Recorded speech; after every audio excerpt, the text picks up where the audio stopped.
Et puis une dernière annonce, nous avons avec le consistoire proposé un projet pour Noël, pour les enfants.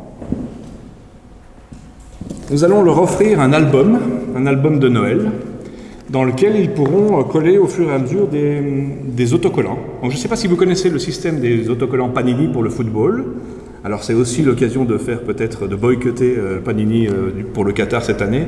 Voilà, c'est une occasion de parler de Noël. Donc ils vont recevoir un album et chaque dimanche ils recevront des petites pochettes avec à chaque fois 6 autocollants dedans, bien mélangés, je les ai bien mélangés. Donc il y aura beaucoup de doubles et c'est l'occasion donc de compléter l'histoire de Noël, de passer du temps avec les autres à s'échanger les autocollants et d'avancer aussi sur les semaines de l'Avent. Donc ils vont être distribués aujourd'hui avec 2 pochettes. Donc ils auront 12 autocollants. Je ne sais pas s'ils auront déjà des doubles à échanger aujourd'hui. On verra. Et puis après on va attendre 3 semaines pour distribuer à chaque fois les petites pochettes. Alors par principe, on va juste mettre un prix pour les pochettes. Donc les livres et les 2 premières pochettes sont offerts par l'Église. C'est la moindre des choses.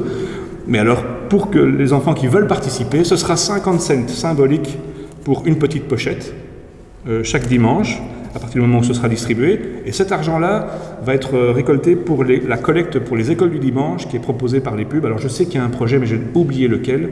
C'est dans un pays étranger, évidemment. Donc c'est pour distribuer. Donc voilà, cet argent-là, c'est symbolique, parce que c'est aussi pour prendre soin, de vouloir avancer dans cette histoire. Donc, alors, on ne sait pas combien on a d'enfants dans l'église, puisque l'école du dimanche n'est pas vraiment encore remise comme il faut, donc on va distribuer ce matin et encore la prochaine fois, mais il va nous rester des albums. Et si vous êtes intéressé pour chez vous, que vous soyez parents ou grands-parents ou pas du tout, il y a moyen de le faire aussi pour soi. C'est un très très beau livre, donc il y a l'histoire de Noël qui est racontée au fur et à mesure, avec parfois des petits QR codes. Ici, il y en a un, par exemple, un petit QR code. Il suffit de scanner avec votre smartphone et ça vous amène sur une page où quelqu'un raconte quelque chose ou explique quelque chose. Et si vous n'avez pas de smartphone avec le QR code, il y a aussi les liens pour aller le faire soi-même sur Internet. Et si vous n'avez pas Internet, alors là, je ne sais pas vous aider. Pardon ? Il reste la Bible et ce qui est écrit là. Vous pouvez croire, à mon avis, c'est très juste. Alors il y a aussi des activités dedans pour les enfants. Alors c'est pratique quand ils viennent à l'église et qu'il n'y a pas d'école du dimanche, ils peuvent compléter peut-être leurs activités, essayer de ne pas tout faire le premier dimanche non plus. Et il est proposé aussi des petites boules de Noël à découper en guise de calendrier de l'Avent. Il y en a 24 et à chaque fois derrière, il y a une petite activité à faire.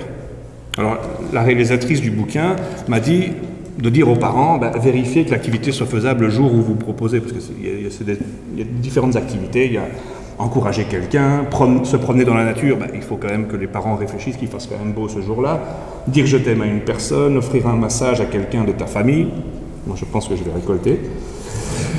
Donc voilà, il y a de quoi faire, c'est un très bel outil, je vous encourage à encourager vos enfants.